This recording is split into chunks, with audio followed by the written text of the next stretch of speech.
Hello, I am Father Lameshwar Kanar. Welcome to my channel Faith, Hope, Love. Today I would like to reflect on vocation. What is vocation? Or what are the vocations? Or what are the calls? How many times God calls us? Or what are the states of life we have on this earth? So this is what the vocation is. This word comes from the Latin word vocare. It means to call. God calls us. He called us to this earth, and finally He will call us to heaven. These are the first call and the last call. So in this way we have 7 basic vocations or calls in the Church of Christ. God calls us for His work. And through that work, we are called to be holy. Be holy as I am holy. And be perfect as I am perfect. That is how God reminds us. We are called to follow Him in His footsteps. As He is holy, we are called to be holy. So in that way, the first call is our birth, or to be conceived and born and to be named. And that is how that He Himself does first. So He called us in Jesus Christ from the foundation of the world. Ephesians 1:4. In that way He has called us from the beginning of the creation. And then He calls us by name. Isaiah 43:1. He calls us by name. I have called you by name and you are mine. So in that way we belong to Him. Though we are born with our parents, but then finally we belong to Him because He is the giver of life. In that way we belong to Him. That is the first call, to be conceived, to be born and to be named. And after that, once we are born, then we know what we are, whether we are male or female or eunuch. When God created human beings or humankind, He made them male and female. Genesis 1:27. And also we find there are eunuchs. Matthew 19:12. There are eunuchs from the birth. Some eunuchs are made by others, and some eunuchs, they make themselves eunuchs for the sake of the kingdom of God. That they are voluntary eunuchs. So in this way, we have the 3 states of life: male, female and eunuch. So in this case, male and female can marry, but then eunuch cannot marry. In that way, eunuch becomes a single vocation, natural single vocation. So this is the state of life. That is the vocation of human beings. And the third vocation is we are called to be baptized, or we are called to be reborn in the church of Jesus Christ. We are called to be baptized in the one holy Catholic and Apostolic Church. There we have to be the members. The moment we are baptized, we become the members of Holy Family, the members of the heavenly kingdom.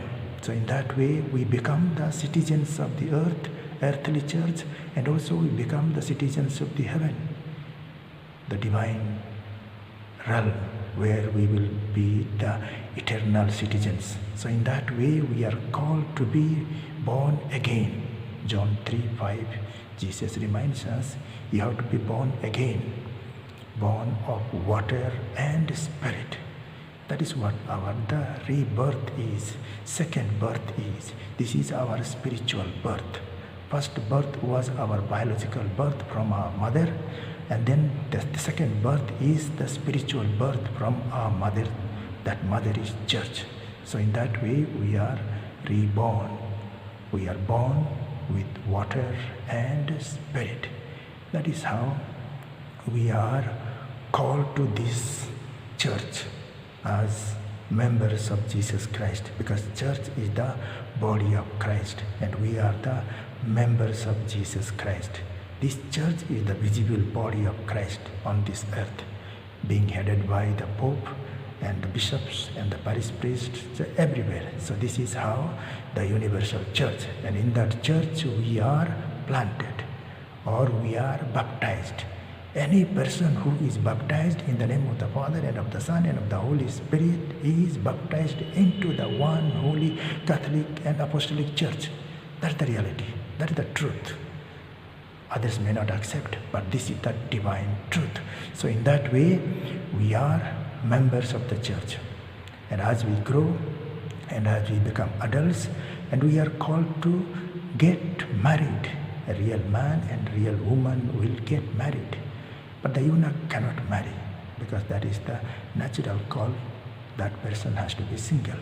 In that way, only the male and female who are worthy to be married, they will marry. And that call is matrimony. And in that matrimony, it is God who has called them. They become one flesh. Though they are two, but they will become one flesh. That's why whatever God has joined together, no man should separate them. So in that way, they are called by God, called to be couples, called to be husband and wife, called to be father and mother.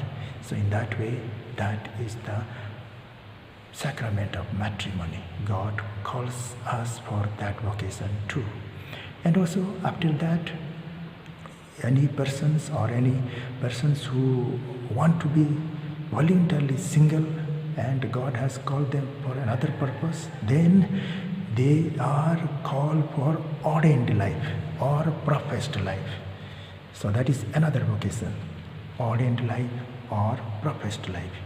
It is the deacon, priest and bishop who are ordained.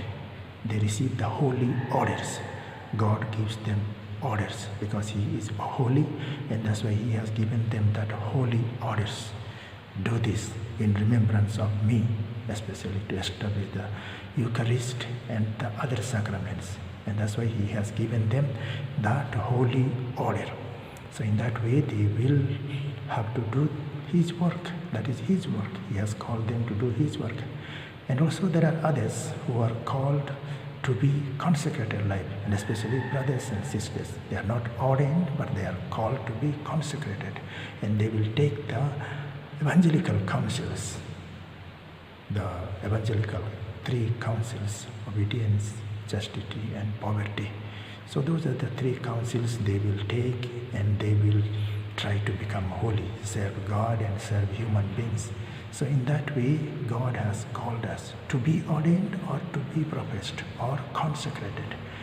And then also we have, again, voluntary singles. There are natural singles, eunuchs, but there are also voluntary eunuchs without marriage and without consecration or without professed life. So they also live their single life in the society for the sake of God or for the sake of family or for different purposes. Also they live single life. And that is where even St. Paul reminds the Corinthians, I like that everybody should be like me, single. 1 Corinthians 7 and 8 also he says, or the widows or even the unmarried, is better that they remain like me. I wish that they also remain like single. So that is a single vocation. And finally we have the last vocation, the seventh vocation is death. Finally we have to die. Someday we have to die. And there also God will call us. Of course He will ask us, you have finished your job, I want to take you.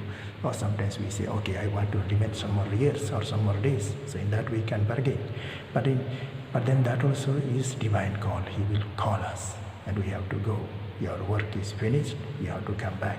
Then we have to go and we die, and that is our death. That is the final call, is our death.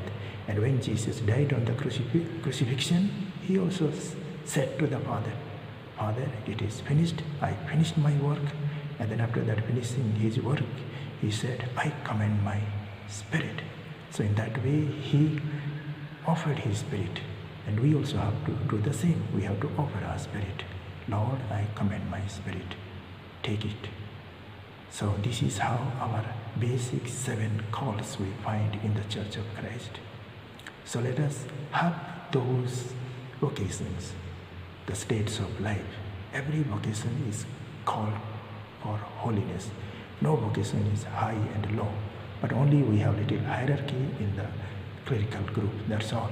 The deacon, priest, and bishop, and after that we have the consecrated people, and then after that we have the lay people. So this is only a hierarchical arrangement, the ecclesiastical arrangement, because by nature we are hierarchical. So in that way God also has made that hierarchy.